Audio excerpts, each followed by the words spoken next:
MIM तर 10 का लढतात, 48 लढल्या पाहिजे. 10 लढायचं काय? एमआयएम ही फक्त मुस्लिमांची डोकं फिरवण्यासाठी किंवा त्यांना आपल्याकडं केंद्रित करण्यासाठी एक मी तुमचा मसीहा आहे या भावनेतून एमआयएम हे आपल्या प्रचाराची रणनीती आखत असते. हाच प्रकार त्यांनी युपीमध्ये केला, हाच प्रकार त्यांनी बिहारमध्ये केला, हाच प्रकार गुजरातमध्ये करायचा प्रयत्न केला, परंतु ते आता तिथे कुठेही त्यांना यश आलं नाही हे सर्वजण पाहत आहेत. म्हणून एमआयएम आता जी काही होती ती आता इथं राहणार नाही, त्यांचा भुईसपाट जरूर होईल हे आपल्याला लवकर दिसून येईल. थँक्यू, धन्यवाद.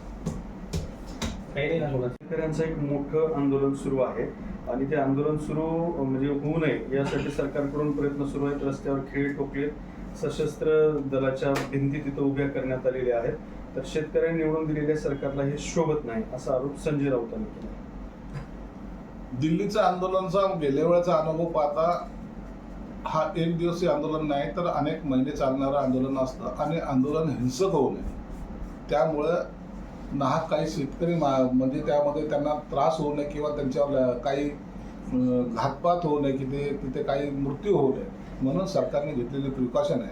तरी शेतकऱ्याच्या मागण्या ह्या रास्त आहेत आणि त्यासाठी सरकारने त्यांच्याशी बोलणी सुद्धा सुरू केलेली आहे. कदाचित आज उद्या त्यांची बैठक होऊन यावर तोडगा सुद्धा निघणार आहे. अमित शहाची सभा रद्द झाली असली तरी भाजपने एक नवीन हास्य जत्रेचा एपिसोड दिला आहे असं त्यांनी म्हटलंय कालच्या राष्ट्रवादीच्या आत्मपत्राच्या निर्णयात. राहुल नार्वेकरांनी जरी हास्य जत्रेचं पार्ट केलं असेल, पार्ट 2 जरी केला असेल तरी त्यामुळं लोकांना समाधान लाभलेलं आहे. परंतु यांचा चाललेला तमाशा आता लोकांना आवडत नाही. लोक ते पाहण्याच्या मनस्थितीत नाही. स्वतःचं झाकून लोकांचं वाकून पाहण्याची ही जी काही मनोवृत्ती या संजय राऊत सारख्या विचित्र माणसाची आहे, त्यामुळं या आघाडीचे 3-13 वाजलेले आहेत. आता त्यांनी इतरांवर टीका करण्यापेक्षा स्वतःवर आत्मचिंतन आत्मपरीक्षण करावं आणि जर ते करता येत नसेल तर राजकारण संन्यास जरूर घ्यावा. लोकसभा निवडणुकीची तयारी आपल्याला कशी चालली? लोकसभेची तयारी अत्यंत व्यवस्थित आहे. आता आज उद्या जे शिवसेनेचं अधिवेशन कोल्हापूरला आहे ते झाल्यानंतर या तिन्ही पक्षांच्या नेत्यांची एक संयुक्तिक बैठक 20 तारखेनंतर मुंबईला होणार आहे आणि त्यामध्ये युतीचे जे मतदारसंघ आहे त्याचं वाटप झालेलं असेल आणि मग त्यानंतर उमेदवार निवडीची प्रक्रिया त्या त्या पक्षाच्या नेत्यांनी करायची आहे.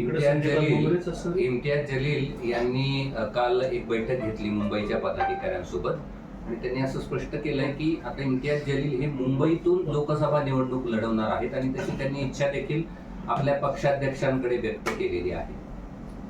तर इम्तियाज जलील हा एमआयएम पक्ष आहे. कदाचित उभाटा गटाने त्याला सपोर्ट करावा केला असेल म्हणून त्याने ती इच्छा व्यक्त केली असेल. देवेंद्र फडणवीस म्हणतात भाजपचं संख्याबळ जास्त असलं तरी संख्याबळाच्या आधारावर मुख्यमंत्री ठरणार नाही. तिन्ही पक्षांच्या विचारात घेऊन वरिष्ठ निर्णय घेतले. मुख्यमंत्री कोण असावा, मुख्यमंत्री कधी ठरवला जाईल या संदर्भामध्ये वरिष्ठ पातळीवर जे काही निर्णय होईल तो सर्वांना मान्य असेल.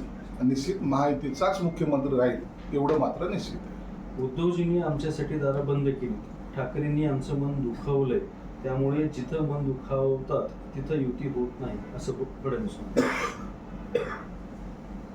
उद्धवजींच्या बाबतीमध्ये त्यांचा असलेला स्वभाव, त्यांची असलेली रणनीती याचा जर परिणाम जर आता जर पाहिला तर ज्यांच्याबरोबर त्यांनी आघाडी केली होती त्या आघाडीमध्ये सुद्धा किती मतभेद आहेत हे आपल्याला लक्षात येईल.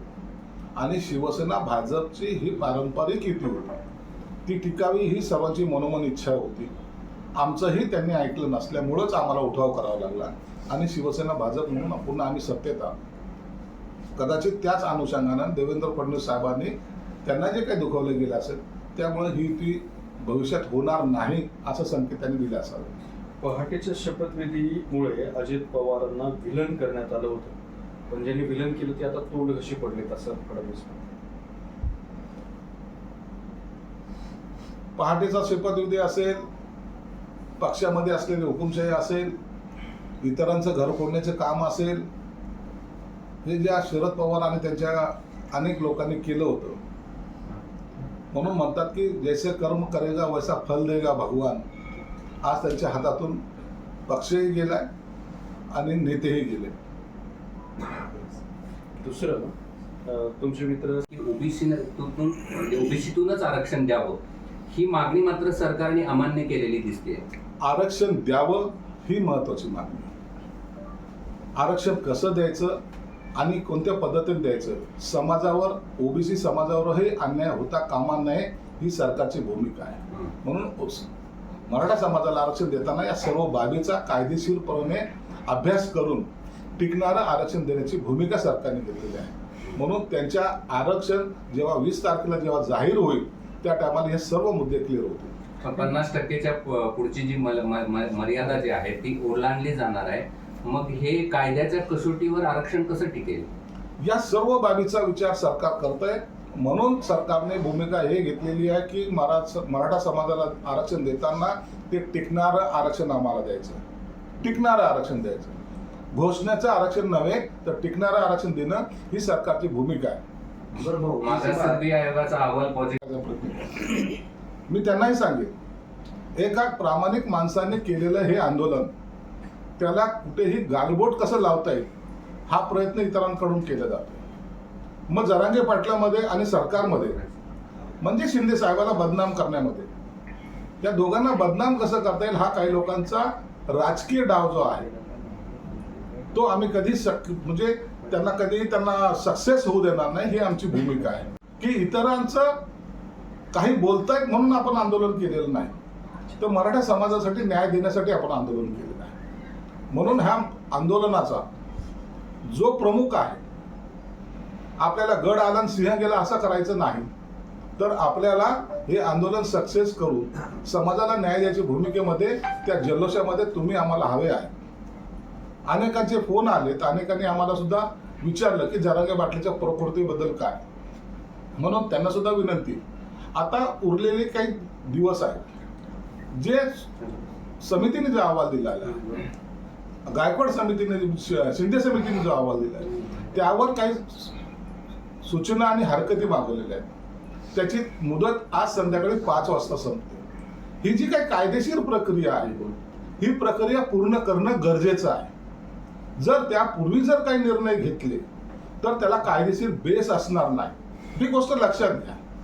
जर कायदेशीर बेस नसला आणि त्याला जर कोणी चॅलेंज केला तर मग पुन्हा मागच्या सारखं एका हाताने द्यायचं आणि दुसऱ्या हाताने घ्यायचं, वापस घ्यायचं, ही परिस्थिती येऊ नये ही शिंदे साहेबांची भूमिका आहे. म्हणून सर्व कायदेशीर प्रक्रिया पूर्ण करायला जो काही 2-3 दिवसाचा वेळ लागतोय, या 2-3 दिवसाचा वेळ हे आपल्याला घेणं गरजेचं आहे. त्याला आपण टाळू शकत नाही, कोणत्याही परिस्थितीत टाळू शकत नाही. म्हणून 20 तारखेला जे काही आता अधिवेशन सुरू होईल त्या 20 तारखेला अवघे राहिलेले 4 दिवस आहेत. या 4 दिवसामध्ये हा निर्णय होणार आहे. या 4 दिवसासाठी आपण करत असलेलं उपोषण, या उपोषणामुळं समाजावर किंवा इतर लोकांना जी तुमच्याबद्दलची काळजी वाटते ती काळजी सुद्धा आपण लक्षात घेतली पाहिजे. म्हणून विनंती सरकारच्या माध्यमातून, आमच्या सर्वांच्या माध्यमातून राहील की तुम्ही हा उपोषण मागं घ्यावं आणि 20 तारखेला जेव्हा हा निर्णय होईल त्या टायमाला जसं शिंदे साहेब सांगतायत की ओबीसी समाजाच्या आरक्षणाला कुठेही धक्का न लावू देता मराठा समाजाला आपल्याला आरक्षण द्यायचंय. आणि आज सकाळी सुद्धा प्रेसमध्ये त्यांनी एक मोठी घोषणा केलेली आहे की ज्यांच्या कुणबीच्या नोंदी सापडलेल्या आहेत त्या व्यतिरिक्त असलेल्या मराठा समाजाला सुद्धा आरक्षणामध्ये समावेश केला जाईल. ही फार मोठी घोषणा आज मला वाटतं शिंदे साहेबांनी केली. आरक्षणाचा जरी हा मुद्दा जरी असला तर त्याचबरोबर सरकार ज्या सकारात्मक पावलं उचलतंय त्यामध्ये जर तुम्ही पाहिलं तर सर्व मुलींना मोफत शिक्षण देण्याचा जो निर्णय घेतलाय त्यामुळं आणखीन एक वेगळं वातावरण या महाराष्ट्रामध्ये होतंय की आता माझी मुलगी काहीही पैसे न लावता ती पूर्ण शिक्षण घेऊ शकते. हा एक मोठा निर्णय या सरकारने घेतलाय. सरकार या सर्व बाजूला पॉझिटिव्ह असताना जरांगे पाटलामध्ये आणि शिंदे साहेबांमध्ये कोणत्या ना कोणत्या प्रकारे वितुष्ट कसं येईल, कशा ना कशा प्रकारे ह्या आरक्षणाचा मुद्दा भरकटून या 2 इतर समाजामध्ये सुद्धा भांडणं कशी लावता येईल हा जो काही लोक प्रयत्न करतायत, कृपया त्यांना त्या प्रयत्नापासून आपल्याला रोखायचं आहे म्हणून आपण एकजुटीने, एकमतानं, एक दिलानं हा आपण आरक्षणचा मुद्दा सोडवणार आहोत. त्याबद्दल तुम्ही शिंदे साहेबांनी जो शब्द दिलाय त्यापासून ते मागे हटणार नाही. ही आपली, तुमची, आमची सर्वांचीच मनोमत तुम्हाला सुद्धा खात्री आहे. म्हणून 20 तारखेपर्यंत आपण आता जे अधिवेशन येतं तोपर्यंत वाट पाहावी. निश्चितच मराठा समाजाला सन्मानानं आरक्षण दिलं जाईल. तोपर्यंत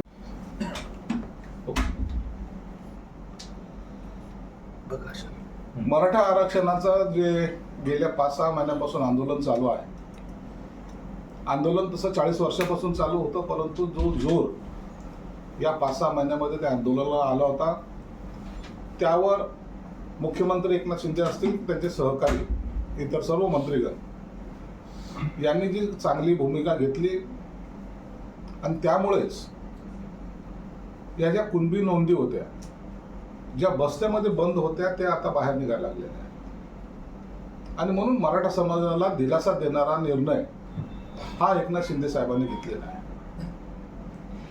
जरांगे पाटलांनी जे आंदोलन सुरू केलं होतं त्या आंदोलनाचं हे फलित आहे. आंदोलनाच्या मागण्या ज्या ज्या होत्या त्या पूर्ण करण्याचं काम शिंदे साहेबांनी केले, हा अख्खा महाराष्ट्र जाणतोय. परंतु आंदोलन मराठा समाजाचं एक आंदोलन आणि ओबीसी समाजाचं चालू असलेलं आंदोलन, यामध्ये कुठेही क्रॉसिंग होऊ न देता किंवा यामध्ये आपसामध्ये कुठे भांडणं न होता ओबीसी समाजाला त्यांच्या आरक्षणाला धक्का न लावू देता मराठा समाजाला कसं आरक्षण देता येईल या संदर्भामध्ये शिंदे साहेबांनी जी भूमिका घेतली त्याचं महाराष्ट्रामध्ये सर्वकडे स्वागत केले जात आहे.